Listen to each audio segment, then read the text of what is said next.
চাচা, আমার বাবার লাশটা দাফন করবো, একটু কবরস্থানে পৌঁছে দেবেন? ওই ঝামেলায় আমাদের ভাড়াবেন না, অন্য গাড়ি দেখেন। অন্য গাড়ি কোথায় পাবো? ওই যে একটা ঠেলা গাড়ি আইতেছে। চাচা যান, আমার বাবার লাশটা একটু কবরে পৌঁছে দেবেন। এতগুলি গাড়ি হেঁটে গেল, চোখে দেখলেন না? সবাইকে বলেছি, কিন্তু কেউ আমার বাবার লাশ নিতে রাজি হলো না। তা আমি রাজি মুখ কি করে ভাবলেন? চাচা, আপনার পায়ে পড়ি, আমার বাবাকে কবরস্থানে পৌঁছে দেন। ঝামেলা করেন না।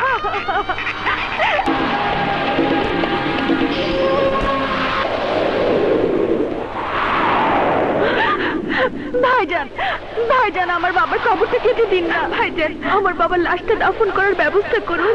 আরে ওই মরাকে কবর দিলে শরীফ সাহেব আমাদের জিন্দা কবর দেবে, তার চেয়ে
ওরা তোমার কবর খুললো না বাবা, ওরা তোমার কবর খুললো না।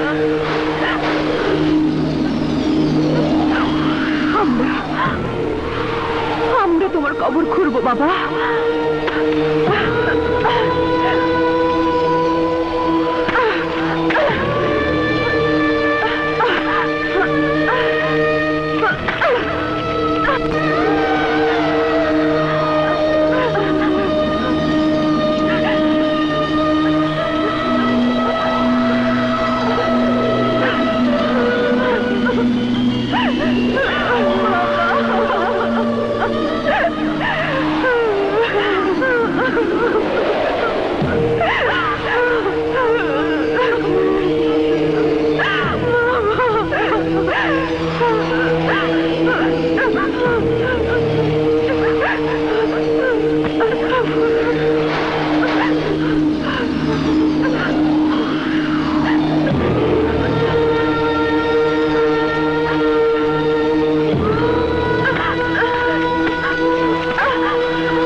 একটা কথা মনে রাখবেন, আইন সবসময় তার আপন গতিতে চলবে।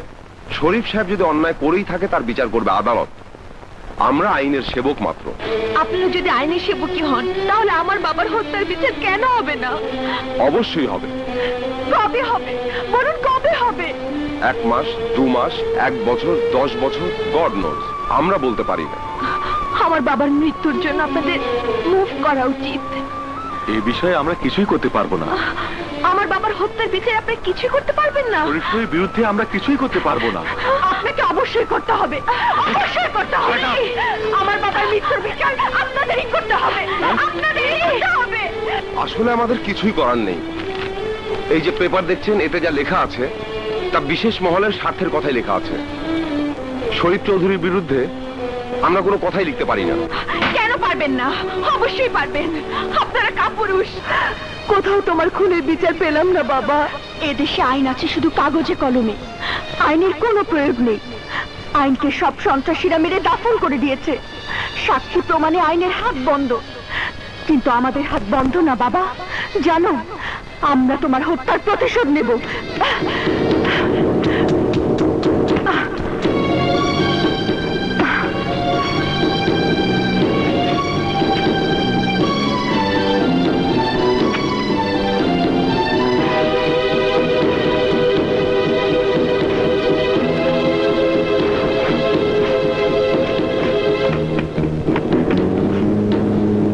বাবা, যেদিন তোমার হত্যাকারীদের এনে এই কবরস্থানে শুয়ে দিতে পারবো, সেদিন কবর থেকে বোরখা উঠিয়ে আমরা আবার পড়ব। তোমার হত্যার প্রতিশোধ আমরা নেবই নেব।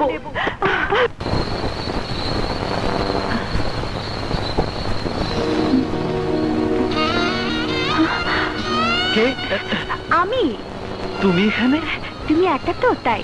মিলি কোথায়? ঘুমোচ্ছে।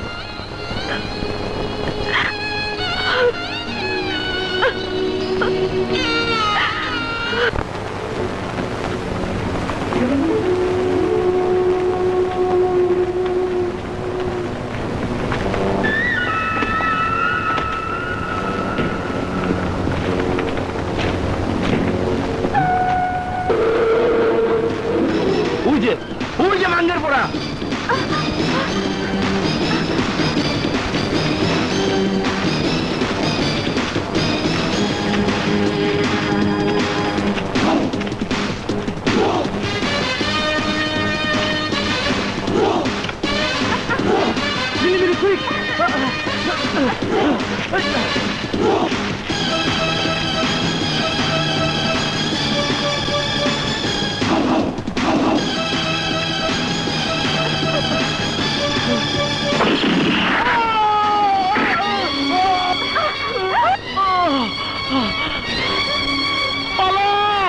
লিলি পালাও! পালাও মিলি, পালাও! না প্লিজ, তোমরা চলে যাও, পালাও তোমরা, যাও বলছি।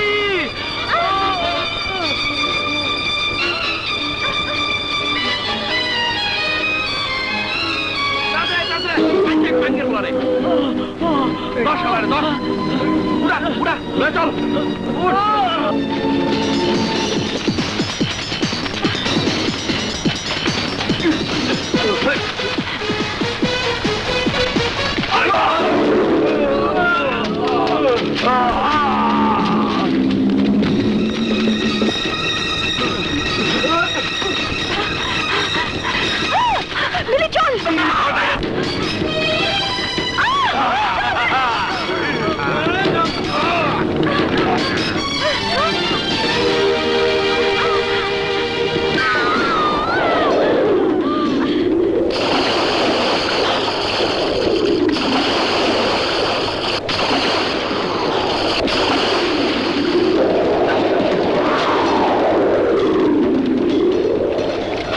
পানিতে ঝাঁপ দিছে, চল।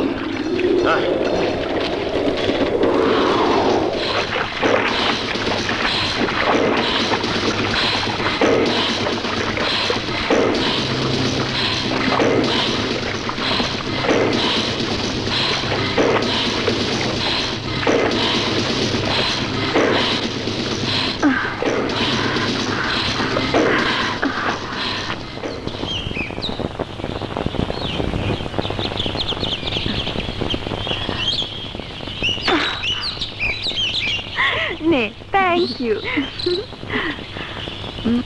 নে তুই নে। লিলি, মিলি, শেষবারের মতন বলছি, মাঙ্গের পোড়া দুপুর 12টার মধ্যে যদি ধরা না দিস, তাহলে হাসানকে মেরে ফেলা হবে। সময় বেঁধে দিলাম তোদের, দুপুর 12টা 12টা 12টা। কাটা পাহাড়ে দুপুর 12টার মধ্যে চলে আসবি, নাহলে হাসানকে মেরে ফেলা হবে। হাসানকে বাঁচাতে হবে। হ্যাঁ, হাসানকে বাঁচাতে হবে। নগদে 500 টাকা বা তার বেশি পেমেন্টে পেতে পারেন ঢাকায় জমিসহ 20 কোটি টাকার পুরস্কার।